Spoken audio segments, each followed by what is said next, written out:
अस्सलाम वालेकुम students.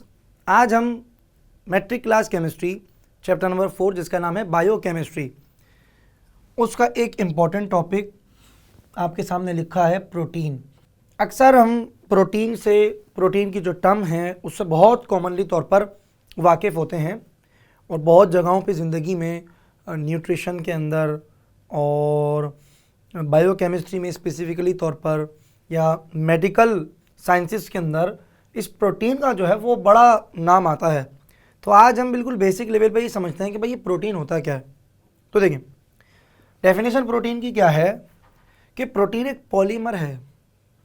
Polymer क्या होता है?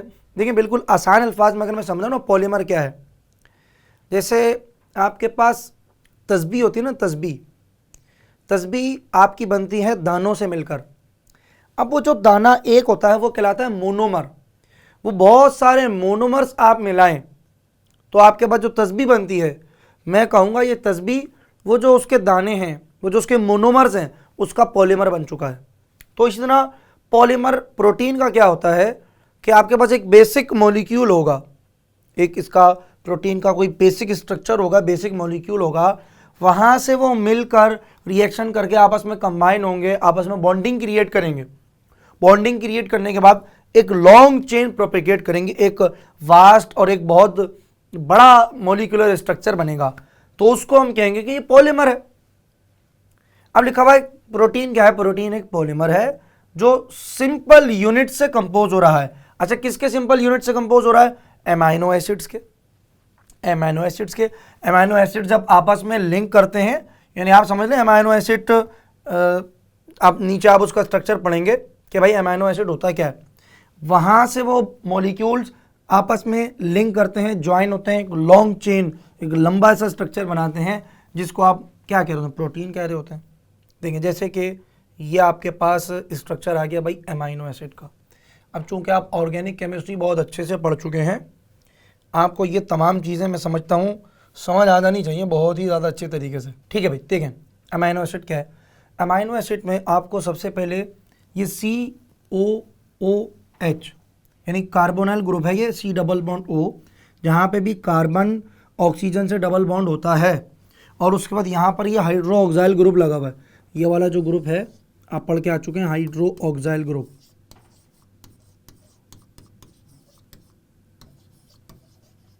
जब भी हाइड्रो ऑक्साइल ग्रुप इस कार्बोनाइल ग्रुप से अटैच्ड होता है, तो आपके पास ये जो फंक्शनल ग्रुप है ये कार्बो ऑक्जेलिक एसिड का होता है, जिसमें आप oic acid, butanoic acid, acetic acid, जो ओइक एसिड की सफिक्स थी वो यूज कर रहे थे। अच्छा, ये होगा यहाँ पे कि कार्बो ऑक्जेलिक एसिड का एक जगह ग्रुप होता है। अच्छा, अब यहाँ पे लिखा होगा, देखिए अल्फा कार्बन। भाई अल्फा कार्बन क्या है? यह बात नोट कर लीजिए ऑर्गेनिक केमिस्ट्री के लिए भी, बायोकेमिस्ट्री के लिए भी, कि फंक्शनल ग्रुप जिस भी कार्बन से डायरेक्टली अटैच्ड होता है, क्या कहा मैंने? फंक्शनल ग्रुप जिस भी कार्बन से डायरेक्टली अटैच्ड होता है वो कार्बन अल्फा कार्बन कहलाता है। फंक्शनल ग्रुप जिस भी कार्बन से डायरेक्टली अटैच्ड होता है वो वाला कार्बन कहलाता है अल्फा कार्बन। तो देखें, ये कार्बो ऑक्जेलिक एसिड का फंक्शनल ग्रुप है, ये डायरेक्ट अटैच हुआ है इस कार्बन से, लिहाजा ये वाला जो कार्बन है जिसपे कोई और फंक्शनल ग्रुप अटैच नहीं हुआ हुआ, आप देख सकते हैं इसको कहते हैं प्लेन कार्बन है, ये सादा कार्बन है, तो ये अल्फा कार्बन कहलाता है। अच्छा, अब इधर आपको दिख रहा है कि ये जो अल्फा कार्बन है इधर कोई आर लगा हुआ है। आर बोले तो आर किसे कहते हैं? ऑर्गेनिक केमिस्ट्री में मैं आपको पढ़ा चुका हूं कि जहां भी आपको जैसे ऑर्गेनिक केमिस्ट्री, ऑर्गेनिक मॉलिक्यूल नजर आए, बेसिकली ये ऑर्गेनिक मॉलिक्यूल ही है, तो वहां पर आर का मतलब होता है अल्काइल रेडिकल। ये आपके पास आ गया भैया अल्काइल रेडिकल। इस कार्बन से ये जो अटैच है चीज, ये क्या है? आर ग्रुप, यानी अल्काइल रेडिकल का कोई ना कोई ग्रुप होगा। ठीक है। अच्छा भाई, फिर उसके बाद इसकी एक वैलेंसी मजीद बचती है जिसपे H लगा हुआ होता है, ये हाइड्रोजन है। अच्छा, ये जो अल्फा कार्बन है ये अटैच होता है NH2 से। ये जो NH2 है जिसको आप अमाइन ग्रुप या नॉर्मली तौर पर अमाइनो कह रहे होते हैं, अमाइनो, तो इसकी वजह से इसका नाम पड़ा है अमाइनो एसिड, अमाइनो एसिड।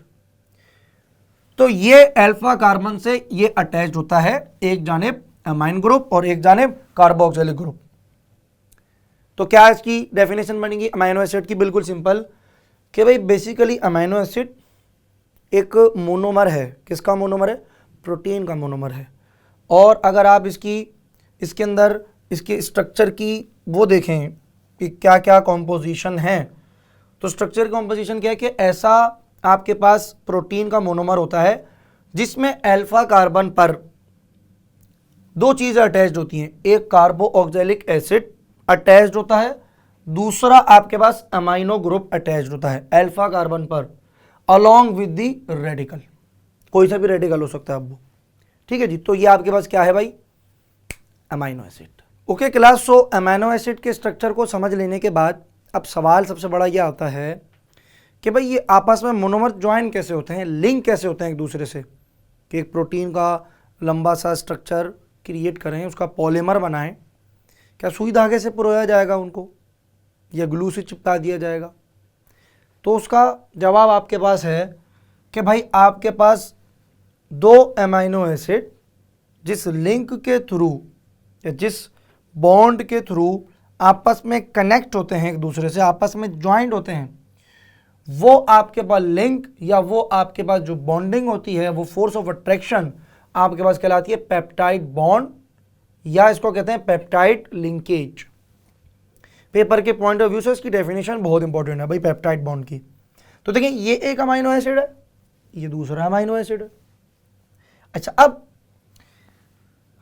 ये इसका कार्बोक्सिलिक एसिड वाला ग्रुप, ये इसका अमाइनो वाला ग्रुप। इधर से एक अमाइनो एसिड से OH, एक से H, HOH आपस में मिलते हैं और वाटर मॉलिक्यूल बनाते हैं।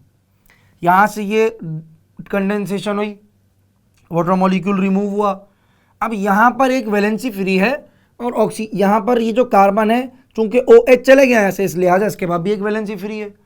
तो ये दोनों अपनी इस वैलेंसी को यूटिलाइज करते हुए आपस में एक अट्रैक्शन क्रिएट कर लेते हैं, एक बॉन्ड बना लेते हैं, जिससे दो आपके पास अमाइनो एसिड आपस में कनेक्ट हो जाते हैं और इस बॉन्ड को कहते हैं पेप्टाइड बॉन्ड या फिर पेप्टाइड लिंकेज।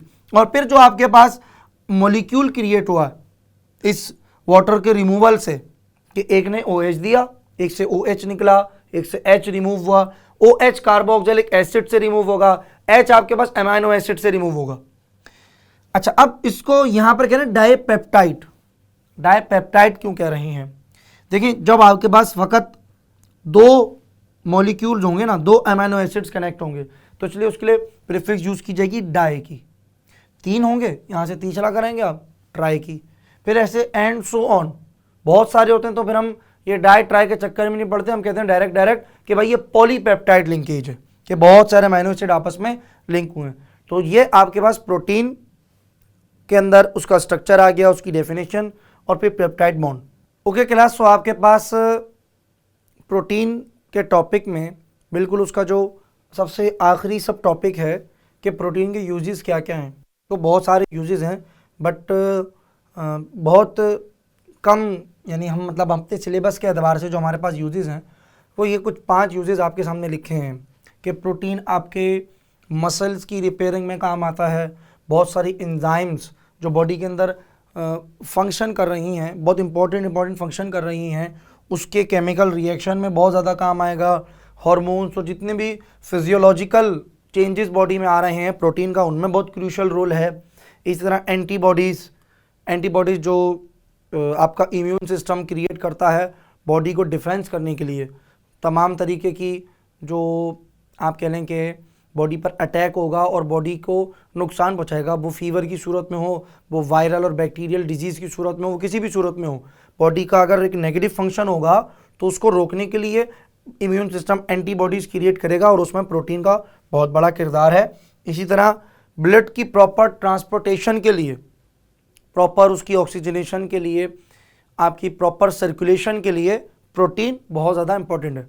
तो ये प्रोटीन का टॉपिक आपके पेपर के लिए भी बहुत इंपॉर्टेंट है, और ख़ास तौर पे इसकी पेप्टाइड बॉन्ड की डेफिनेशन, अगर प्रोटीन का टॉपिक पूरा ना आए तो पेप्टाइड की डेफिनेशन आपको पेपर में लाजमी देखने में मिलेगी। तो इस वीडियो के अंदर इतना ही, मिलते हैं आपसे नेक्स्ट वीडियो में। Till then keep learning and keep practising.